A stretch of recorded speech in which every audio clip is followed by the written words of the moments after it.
Good morning. Thank you to everyone who's come today. I'm just really happy to see everybody here. Some familiar faces and quite a lot of new faces, so that's really good. I would be really interested to find out who's travelled the furthest. So who thinks they came the furthest? Okay, so at the back, Stephanie? Lancaster? Anyone further than Lancaster? How long did that take you? How far is it? About 3 hours? Somerset? London? Where's Alison? Yeah, you're from Lancaster as well, isn't it? North Yorkshire. Okay.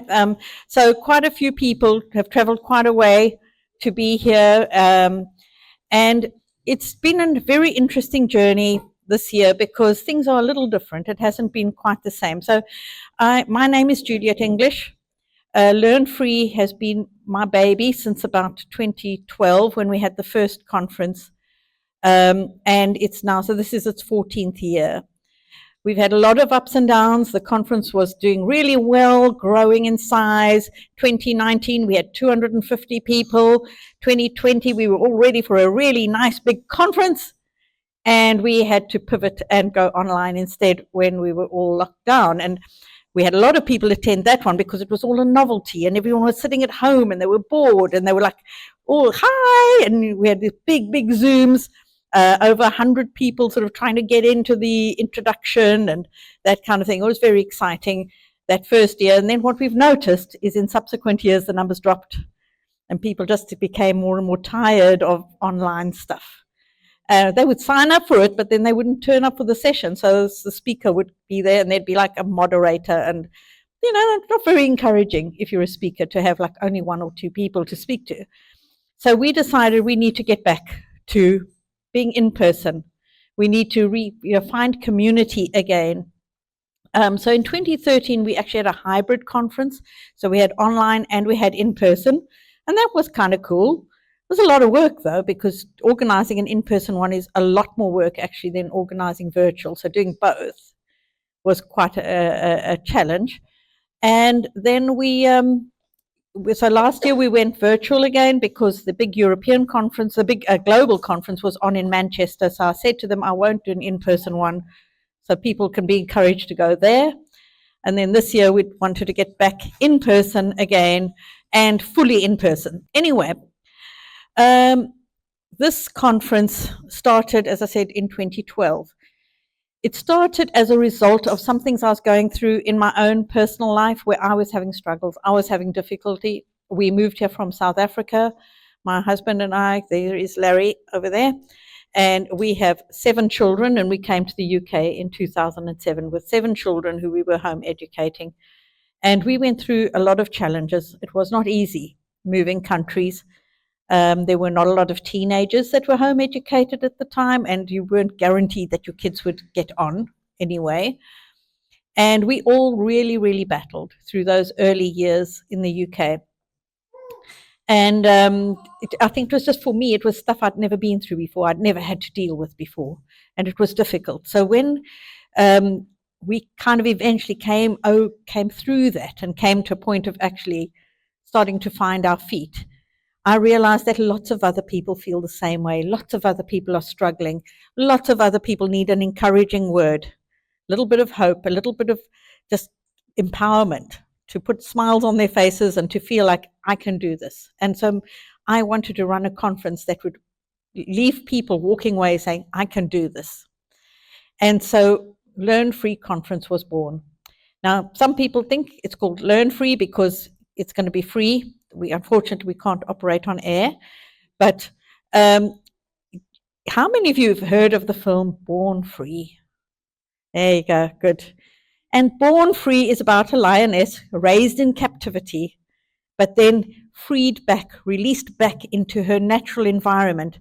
And so the name Learn Free came from this thing of releasing our children back into an environment that's natural, a learning environment that's natural, a way of learning that is natural, and helping them to sort of really tap into everything that is in them with learning.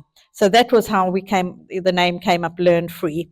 And in the beginning, it was very much run by my home ed group, my local home ed group. But over the years, people sort of all gone their own way. Children have grown up. And so now I do recruit volunteers from wherever to help run it. And we have a really good team of volunteers here this year. My own background was in social work years ago. And I think that's also where some of that desire just to want to create community, create groups, support one another, that came from that. Okay, let me just see where I am. Okay, so at the moment we are really struggling in this country. We are facing some huge, huge challenges. Our rights and freedoms have been under attack for years, and you will hear something of that today. The Children's Wellbeing in Schools Bill is seeing some of our worst fears being materialized through the erosion of parental choice and human rights, as well as the lowering of thresholds for sharing our children's information and opening the door to increased tracking through consistent identifiers. So some of us have been observing this direction of travel for some time, and you will hear about that today. But we understand how important it is for us to step up and speak out for our families and to protect the natural rights and freedoms we should be able to enjoy in a free and democratic society. So the title of Parent Mode Activated came after a long, I was checking with Jenn a whole bunch of titles, and then she'd say, yes, that sounds great. And then I'd read something like, no, maybe we shouldn't do that. And then, what about this one? Yeah, that sounds great. I love that. And then I'd go down and find something to say, yeah, maybe not that one. And I had a good conversation with ChatGPT, and we decided that Parent Mode Activated would be a really good title. So thanks to ChatGPT. Sometimes it's worth it. And to me, that conjured up, in a computer game, and you will have seen some of my social media was playing on that gaming theme. You get a power up, you get a boost, and it gives you that little music that, you get all like parent mode activated.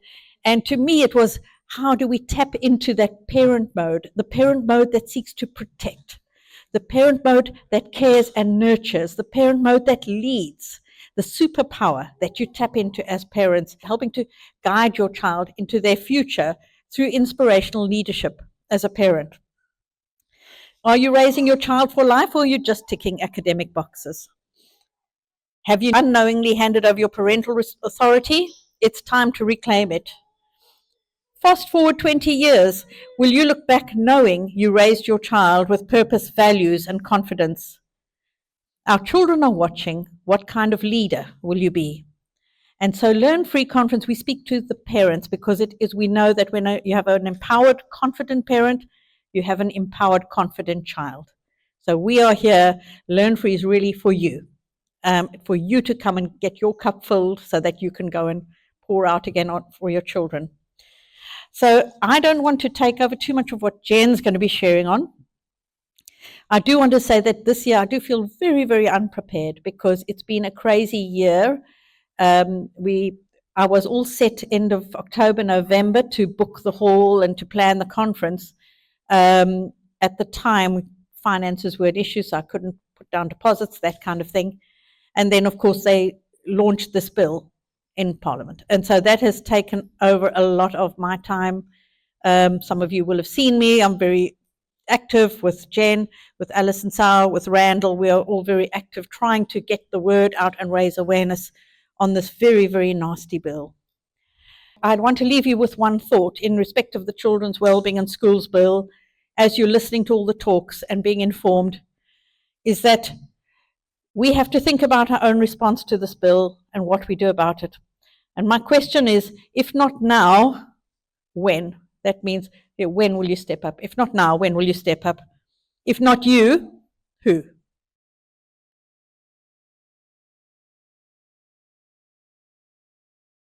And then I'm going to bring Jenn up.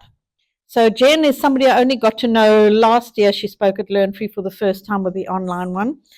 And a lot of you will now know Jenn if you've been following on the action group, the Home Education Action Group. She's been extremely vocal in talking about the Children's Wellbeing Bill, Wellbeing in Schools Bill, and leading the charge. So Jenn will be, her keynote address is titled Parent Mode Activated, Reclaiming Education, Reframing the Narrative.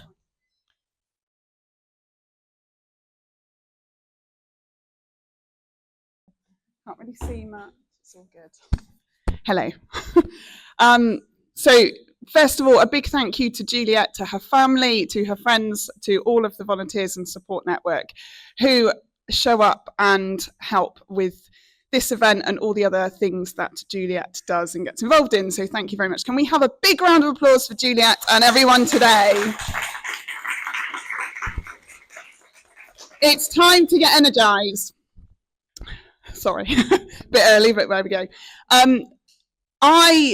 It is disappointing that numbers have been lowered this year, but the way I see it is this is the time that we're rising up from.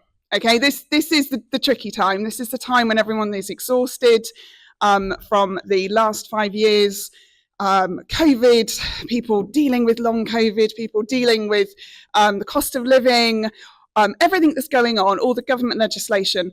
We're tired, we're exhausted, we're busy, there's so much happening and we're facing so much adversity. So this is what we're rising up from. So it's okay that there's not tons of people here today. And it's okay that not everybody understands the Children Wellbeing in Schools Bill, because we're going up, okay? So see this, we'll look back on this and go, this was the start of when we made things happen, that things changed, okay? So, when Julia asked me to do the keynote, I thought she was a bit nuts, because I'm me. I'm a little bit off the cuff. I'm a little bit out there, so I've no idea if this is what she wanted. She hasn't seen my presentation, so I'll find out later if she invites me back again, if it was actually okay or not. I have got a slideshow going on at the same time, because I get really bored when people talk at me for a long time, so I thought you might want stuff to look at. So, start off with, who am I? So, a little bit about me to start off. This is me with a baby. So the first thing I am is mum, most important bit for me. I've got my tribe with me today, and I am mum. So there you go, that's me. I am also a home educator. This isn't my home. My home doesn't look like this at all. We are autonomous home educators. The house just looks like a house and everybody's off doing stuff. This was somewhere we visited, but I thought it looked like a very home educated picture, so I thought I'd put it up. I'm also a CEO, which sounds very grand and exciting. About 5 years ago, I set up an education centre that you can see there, and we run all year round delivering provision for young people, holiday clubs, and we also, in the term time, run home education sessions. We have about 100 children who come to us every week, anything from a couple of hours to a couple of days, and they do really cool stuff. I'm also a campaigner, so that's from the Exeter Rally. I encourage everybody, if you haven't been to a protest, to come along to the ones that are happening soon. They're great fun. You get to say things loudly in front of people, which you don't normally get to do. Most importantly, and I will come back to why this is important, I am a competitive hip-hop dancer. There you go, see? I am actually one, and there will be relevance to that later on.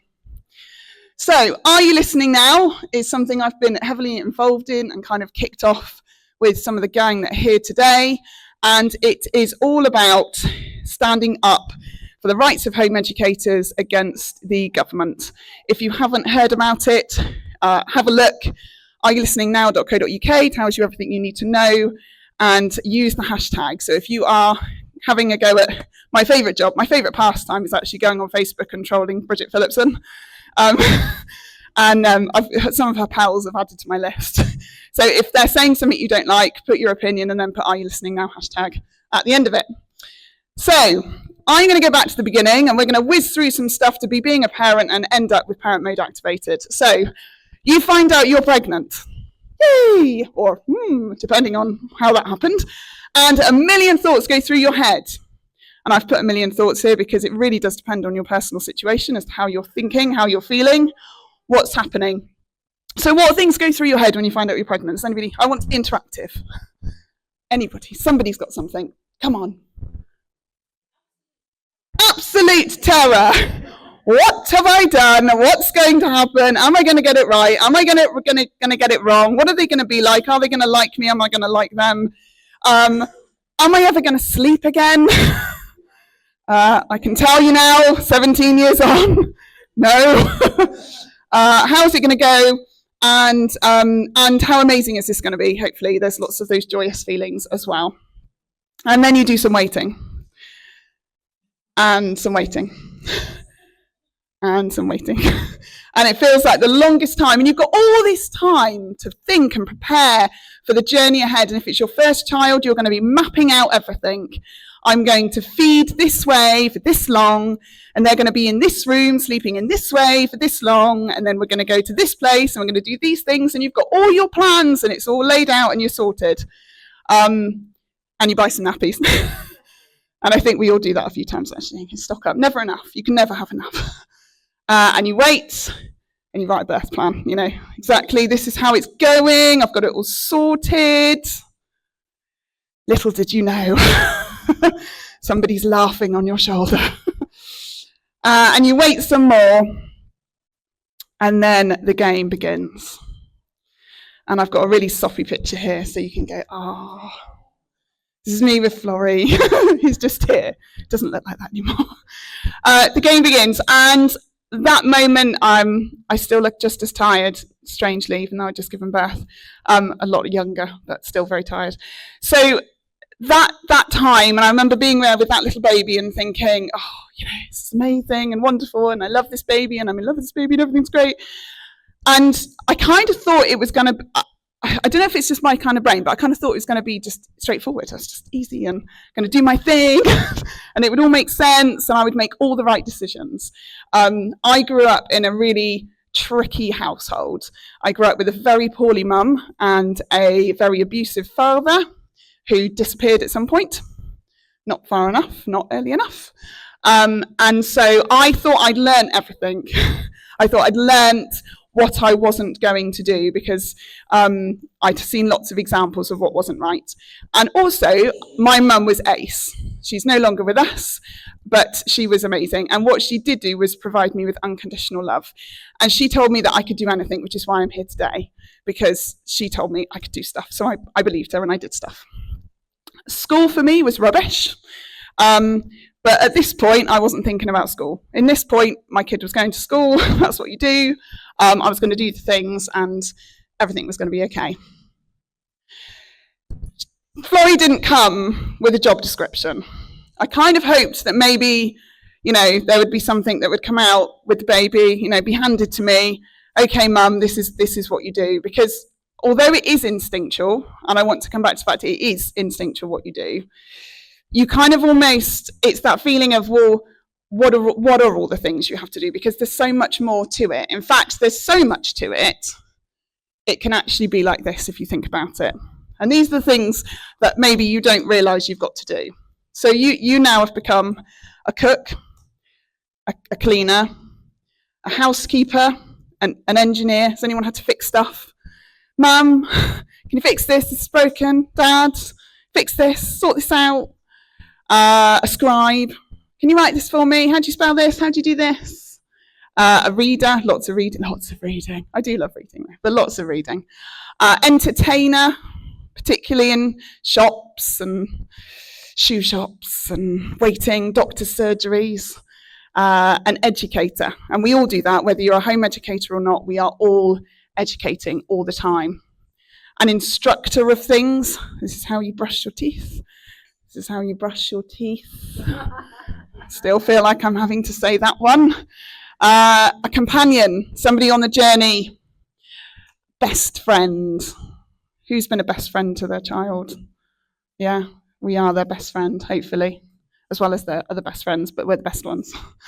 Hairstylist, done quite a bit of that. Cheerleader, I think really important one there that was supporting our child. Chauffeur, plenty of that. Therapist, seems to be quite a big one. A doctor, got a few scraped knees. A nurse, problem solver. So did any of you guys know that this was coming when you had your first child? Anyone that prepared to think that you would be doing all of these jobs? A motivator, a psychologist, an amateur sleuth. Spent discovering where things are and who's done what and how am I. So you'll notice I'm tying into Juliet's theme here. So who are you going to be today? Your role is so big and so vast, and there's almost like different parts to play. Now this happens next. People pointing their fingers. Everyone has an opinion, and for some reason, they all need to share it with you. Has anyone experienced this on their journey? Not just home education, but we'll come to that. Parenting, how are you feeding? How are you sleeping? How are you clothing? How are you carrying? What you're doing? You should do it this way, you shouldn't do it that way. And as home educators, I think this is a brilliant one. The minute you mention you're home educating, everyone needs to tell you about their opinion on it. It's not going to work. Why are you going to do that? Socialisation. Your child isn't going to know anybody. You're going to hate them. It's going to be awful. You're going to be shouting and screaming. They're not going to learn. You're going to go nuts. Anybody else got any others? What else have we had? They'll never get a job. They'll never go to university. They'll never get any qualifications. Poor old home educator. Oh gosh, I wish. When my children were younger, we were never inside. We were never at home. Unfortunately, the children's wellbeing and school bills meant I'm stuck behind my laptop a bit more than I'd wanted to, but we still are out a lot. We're still in the car a lot. I'm still chauffeuring a lot. There's still clubs, there's still groups, there's still activities, there's still lots to do and people to see. That's not easy, is it? And it's still happening now. So even if you are a strong, firm home educator, you still get people doing this. And I think now more than ever, although the tide is turning, and I've noticed this, people are starting to get it. Because everything has happened in schools that we predicted, that they're realising that maybe we're not so nuts after all. And actually we are saying something. So if you're somebody here, is anybody here new to home education? I'm going to make you put your hands up. Great. It works, by the way. There are lots more people starting to go, actually, you know what? Maybe you were right. You're not having to explain quite so much in the greengrocer what home education is. People understand it. So, I love this one. The shoulds. The shoulds come after you. You should do this. Now, if you're a new home educator, the shoulds might be your child should go to nursery. They are 6 months old. Your child should be in childcare. Your child should be socialised. You should use schools. You should do what the schools tell you to do. Your child should be in school every day because otherwise they won't learn. Whatever aspect in your life and the journey you are on with education, there will be some shoulds after you. You shouldn't disagree with the government. You shouldn't go to a protest. You shouldn't go to a protest when there are other people at the protest, not just home educators. And that's a big one for me. So if you want to talk to me about that later, please do. Okay? I hate the word should. I never use the word should. If you see it, then you must tell me and say, Jen, you used should, because I really don't like shoulds. So here I've got the wall of should. And we'll move on to the secret item. The wall of should is all about those shoulds that are building up. And right now, if you are new to home education, it's going to be a little bit scary. We've got this children's wellbeing in schools bill that's happening that's telling you that your child should be on a register. You should tell us their name, their age, their date of birth, where every biological person connected to this child lives, their name and their contact details. And every single place your child is getting education needs to be listed. So that will be the bakery and the library and the talking to the postman and the educational groups and the brownies and the scouts and the dance and the swimming, reading with Grandad, digging in the neighbour's garden. You should provide all that information. Because if you don't, then we're going to arrest you. You should provide all that information. You need to provide all that information. It is important to provide all the information so that we can keep children safe, which is a complete mess, by the way. And if you want to talk to me about that, I'm happy to talk about that as well. It is a complete mess. It's not about that. And all of those shoulds in that bill are taking away your power. They're taking away your responsibility. Now, I'm going to latch on to something that Randall said at the protest last weekend. There was a time when if you didn't go to school and your parents phoned up and said, Jenn isn't going to school tomorrow. Jenn isn't very well. Jenn's got an appointment. We're going to go and do something. We've got family visiting, blah, blah, blah. The school would go, okay, great. Jenn isn't in school tomorrow because her mum, who is responsible for her, has told us, great, tick, tick, tickety, tick, authorised absence. Where's that gone? Where has that gone? And how on earth are we in a place where if my kids were in school and I phoned up and said, we're off to Warwick Castle tomorrow, we're going for an educational visit, it's really exciting, la, la, la, and they go, no, unauthorised, fine, problem. That's not good. So the shoulds are coming for us and they're penning us in. And it's easy for us to forget our strength, our responsibility, our primacy as parents.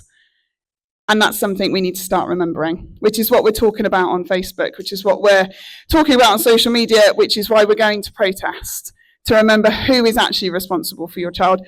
Who is it that gets up in the middle of the night? Who deals with all the problems? Who is there for them all the time? And it's you and not the government. However, there is a secret item, which I'm going to tell you about in a minute, that will help get through this. So I'm going to take a little sidestep and talk about what we want for our children, and this is relevant and it's going to come back. So what do we want for our children? I kind of wish I'd used bigger font now. We want them to be compassionate and kind. I'll tell you what, maybe this is my list. You might not agree with my list. I want my kids to be compassionate and kind. I want them to be honest. Honesty is sometimes not easy. Anybody with older children or adult children will realise that actually it's not always easy to hear the truth, but we need to. We want them to have a strong gut instinct. I always say that to my kids, to keep them, it's a really good way of keeping safe, is a gut instinct. Am I safe in this situation? Do I need to be worried? Do I need to do something different? Self-belief. Who here has self-belief? Who think, come on, put your hands up. I'm going to make you put your hands up. Otherwise, I'm going to have to come and talk to all of you about self-belief. Right, this is a problem. We've got to deal with this. Put your hands up, otherwise I'm coming for you later on. That's it. Thank you very much. Self-belief. Now, I tell you what, so many of us don't have this. So many of us don't have this. We might put our hand up and say, yeah, I've got self-belief, I've got confidence, but do you really? Do you really have the self-belief and confidence to stand up for what you think and believe, even if people are throwing stuff at you? Verbally, hopefully, not physically, but you never know. Self-belief is really knowing that you trust yourself, you trust your gut instinct. And the big one is self-love. Who loves themselves? Come on, I've got thumbs up here, come on. Don't be afraid. Does anybody here really love themselves? Right. If you don't, you need to start. You need to go home. This is what my mum said to me about 5 or 6 years ago, because I was really struggling in that area. And she said, you have to look in the mirror every day and you have to go, Jenn, I love you. You're amazing. You're wonderful. You are beautiful. You are fantastic. And you need to be in this world doing things. So you all need to do that, but don't say Jenn because you'll get really confused. Self-love is so important. And we are so good at piling love into our children, but we're not so great at piling love into ourselves. What we're really good at criticising ourselves. Haven't done that very well. That wasn't good enough. Could have done better. We're not very good at loving ourselves. And this is important. We want that for our kids. Who wants their kids to love themselves? Yeah, surely we all do. Confidence, the ability to go out into situations. You don't have to be loud and chatty. You can be quiet and not chatty, but it's the confidence to go out into situations and to not let fear stop you. Bravery, facing tough stuff, knowing it's hard, doing it anyway. Boldness. I'm nicking some of Juliet's taglines here. Being bold, being strong, not being afraid to be who you are in front of people. Willingness to get it wrong. This is a biggie. This is one that I had to really, really learn how to embrace, because I didn't used to put myself out there at all because I was too terrified that I would get it wrong. And if I'd done that, then I wouldn't be doing what I'm doing now. I wouldn't be here. You might, you've all been quite pleased if I wasn't here, but hopefully not. I have to be okay with getting it wrong. When I put every social media post out, I have to be okay with the fact that somebody might say, I don't agree with you. I get spellings wrong. People tell me, which is great. It's really useful. I'm dyslexic. It's okay to get stuff wrong. It's how we learn. It's important. Humility. Yeah, because we can be all these things, but we don't want to be, I'm trying to think of a word that isn't a swear word. We don't want to be a Burke at the same time. We need to have humility, and that's what we want. That's what we want for our children. How do children learn? They learn by listening, by seeing, by experiencing, and by trying. Therefore, if I go back to the list before, what do we want for our children? We can actually just change that to what do we need to demonstrate.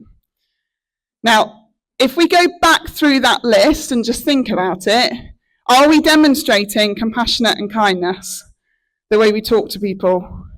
If your child is in school, when you're in that meeting with the school teacher, are we still being compassionate and kind? When we're talking about family members that have really wound us up, are we being honest, but still being compassionate and kind?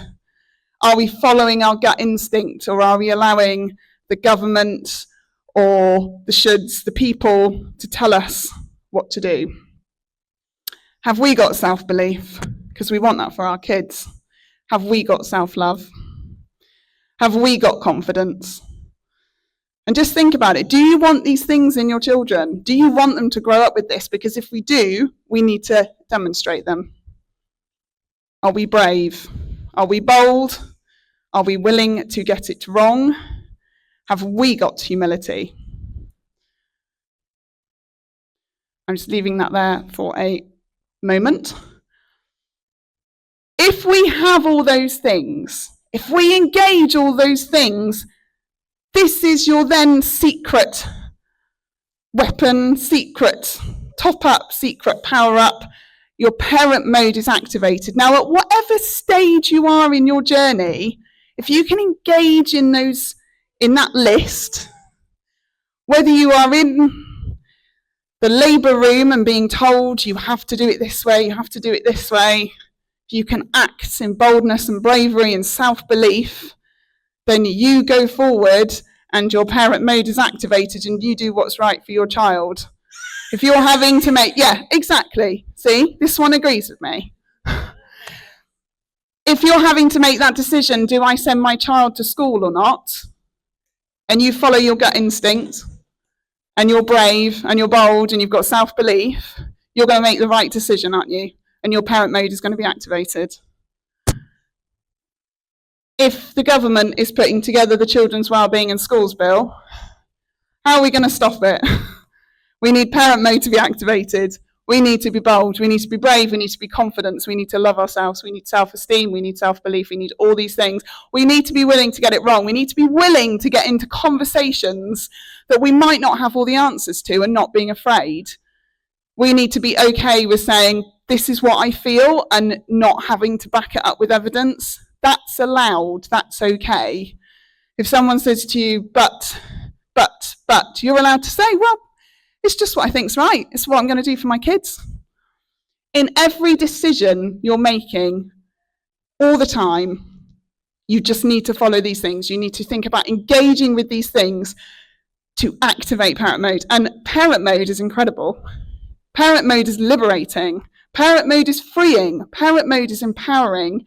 It's when you actually allow yourself to call the shots in your situation. Now, because I am compassionate and kind, and because I'm humble, I can be brave and bold in my family, and my kids get a voice because I'm all those things, because I'm not draconian, because I don't just say this is what we're doing, because we have conversations. So you don't have to be meek. You can be strong and still kind and compassionate and humble. And this is what we need in all of in your life, in raising your children, in your dealings with authority, in your dealings with other people.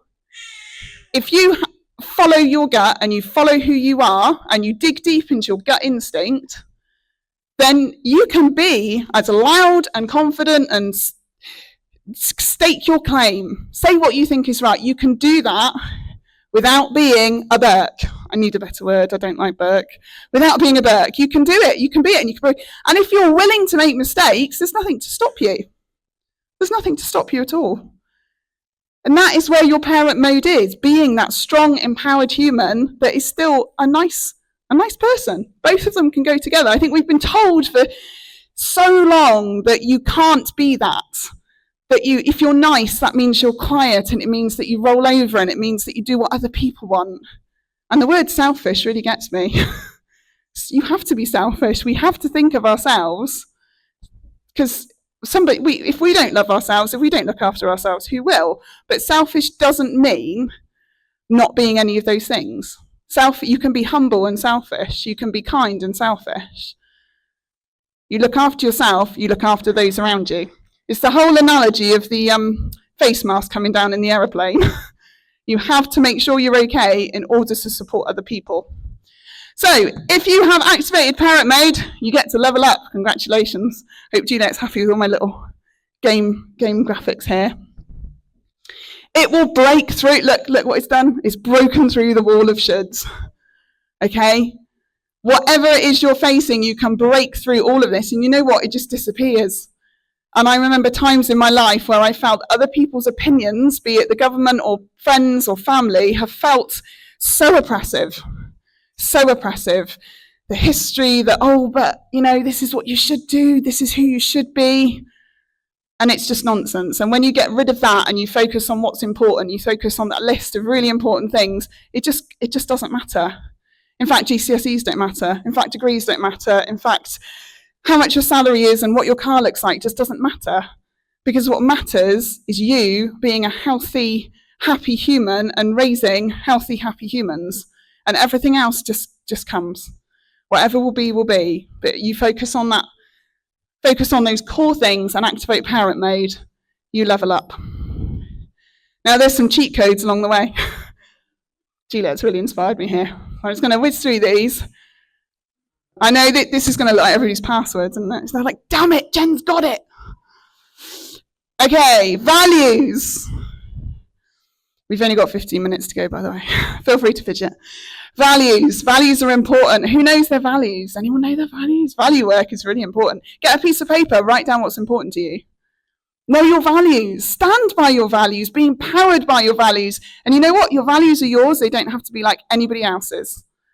Okay? You're allowed your own values, and that's what you stick by. And if we walked around this room and all listed our values, it's okay. You don't have to worry.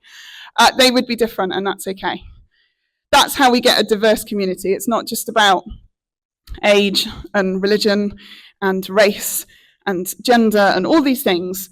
It's also about the fact that we're all going to hold different things important and different things true, and that's good. Agility. Be willing to be agile in your parenting. You don't have to stick with the plan. You don't have to do the thing because you said you would. You're allowed to shift. You're allowed to shift to the needs of you, your family. That's okay. Pivot. Anyone who's watched Friends, laugh at the word pivot. If you haven't, it's a funny episode. Pivot is, agility is maybe going with being able to change and take diversion. Pivot is, we're turning, we're doing a complete U-turn. You know what? We had made this plan. We are going to go and do this thing, and we're going to do GCSEs at home. This is what we're doing. We're going to do 8, 9 GCSEs. Great, we've got that plan. Brilliant. Oh, my child doesn't like doing GCSEs. Right, okay, we're not doing that. And we're going to pivot, and we're going to do something completely different. Reflection. So important. So important. And this is a life lesson for all of us. We must reflect. It's if you can embrace reflection, you're onto a winner. It's about looking at what we've done. It's about being okay with the fact that we've made mistakes, because that's how we learn. And it's about going, right, what have I got to learn from that? Let's apply it. Let's go forward. Environment. Who do you surround yourself with? Who are you surrounding yourself with? You want to home educate? Are you surrounding yourself with a load of miserable people that are miserable? Not that every school parent is miserable, but are they people that you knew from toddler group, and they all meet up and you meet up with them and they all tell you how rubbish that you are doing that, or they're a bit clucky or tutty? And you need to surround yourself with people who are empowered, who are bold, who are brave, who are happy, who have got self-belief. And if you can't find those people, you better start converting some. So you need to tell your mates. But surround yourselves with people who you want if you feel like, yeah, I want to be like that, I want to be like those people doing that thing, and it's a positive, lovely thing, then you might need to change your environment. You might need to change what you're watching, what you're listening to. If you want to be bold and brave, then go and listen to some bold and brave podcasts. If you're struggling with self-love, then you need to go and do some work on that. You need to put yourself in the environment that's going to help you achieve what it is that you want and need. Challenge. It's okay to challenge yourself, and it's okay to be challenged by others and your children. My children challenge me all the time in a nice way. They challenge me in the way that sometimes they say to me, oh, I didn't like that. Oh, that was a bit annoying. Oh, can you please be on time for things? Because it's really stressful because you aren't ever. And it hurts. It dents me a little bit when Joe's looking at me smirking. It dents me a little bit when I am challenged, because it does remind me that I'm human, and it does remind me that actually I'm not perfect and I get stuff wrong. But it's really important to allow to be challenged.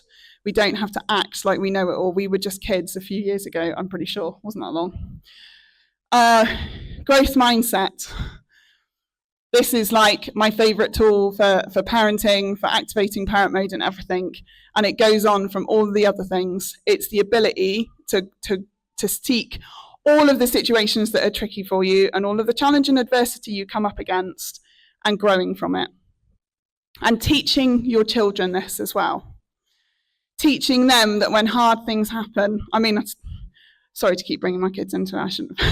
But there you go, I'm a parent and I'm home educator, this is my life. But they are sick to the back teeth of when something goes wrong. The first thing I'm kind of like is, oh, well, what's that going to teach us? What can we do next? We can learn from that. Oh, that's probably that. And I think sometimes they want me to just go, yes, everything's rubbish and I should do that bit more. Oh, no, I did a should. I will do that a little bit more. Growth mindset is so important, and it sounds like such a buzzword, but have a if you don't feel you have it in your life, then have a look at it and consider it, because it really does make all the difference. Very similar to environment here is finding your people, and we're summing up now, so it's okay. Your tea and coffee is awaiting, and your biscuits, but you'll hear about that in a minute.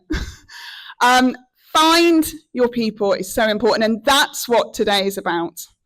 This is a community just waiting for you sat in this room. You've got people that have been home educating for ages, and they've got grandchildren that are growing up and all that jazz. There are people that are just starting on their journey, but we're a community. We all chose to do things differently, or we're thinking about doing things differently.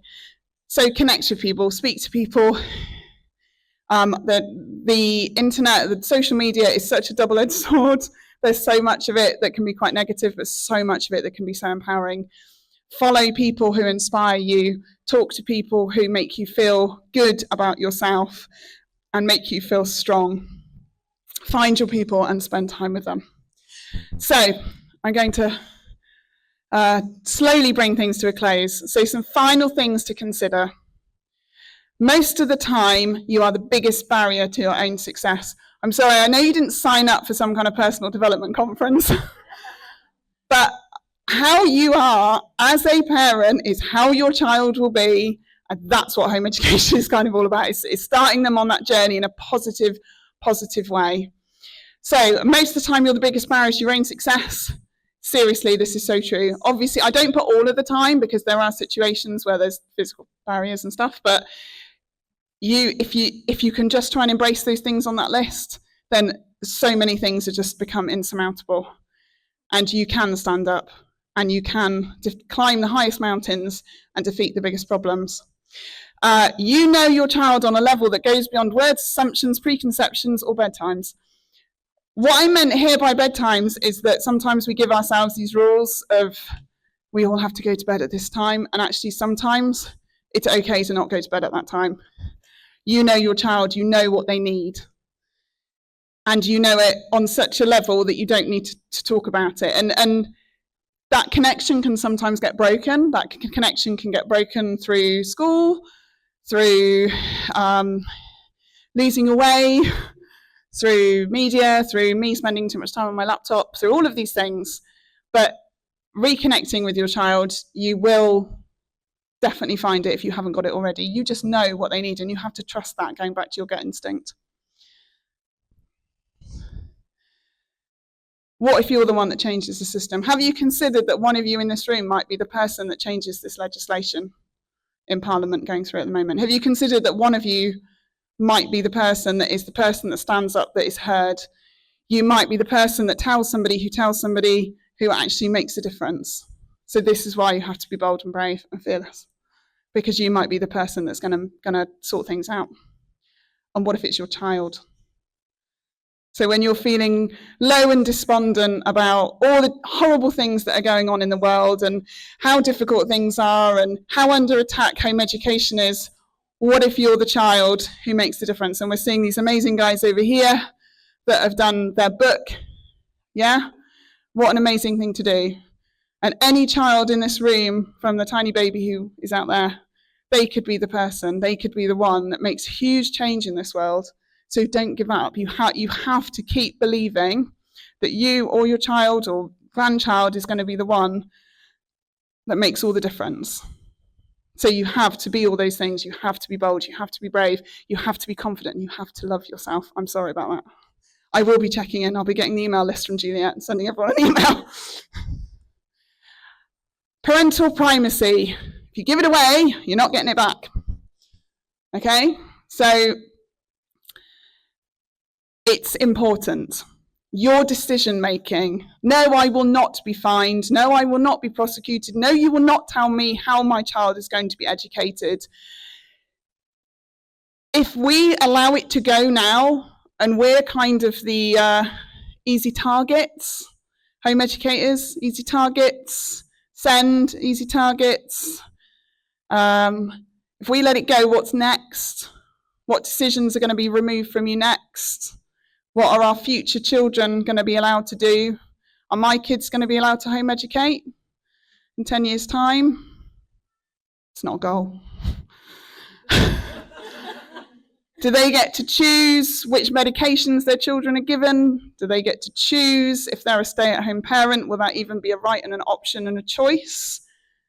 We have to stand up now, and to all of the people who are saying, oh, the bill will go, it's fine, they never stick, nothing ever happens. Ugh. There's been reasons for that. And what we're facing now is the biggest challenge to home education. The Badman years look like nothing. Looks like, a fluffy walk in the park compared to what Labour have delivered to us at the moment. We have to stand up. We have to stand up for us, for our kids, for our grandchildren, and for our wider community. And even our wider community of home educators who don't think there's a problem. That really worries me, because there is a problem. So we need to stand up, and we do not want to give it away, because when it's gone, it's gone. So I invite you to go forward, home educating with boldness and freedom together. So that's my invitation to you. Hope you accept it. You've all got everything you need. You don't need to listen to me. You don't need to be told by anyone else. You don't need to do a course. You don't need a certificate. You are mum, dad, gran, carer, aunt, uncle, whoever you are. You have got everything you need. You just need to dig deep, allow yourself to be yourself, love yourself, believe in yourself, have confidence, have bravery. Go and tell the mirror that you love yourself. Okay, so thank you. If you have enjoyed hearing from me and you'd like to know more, there's my details. And thank you ever so much.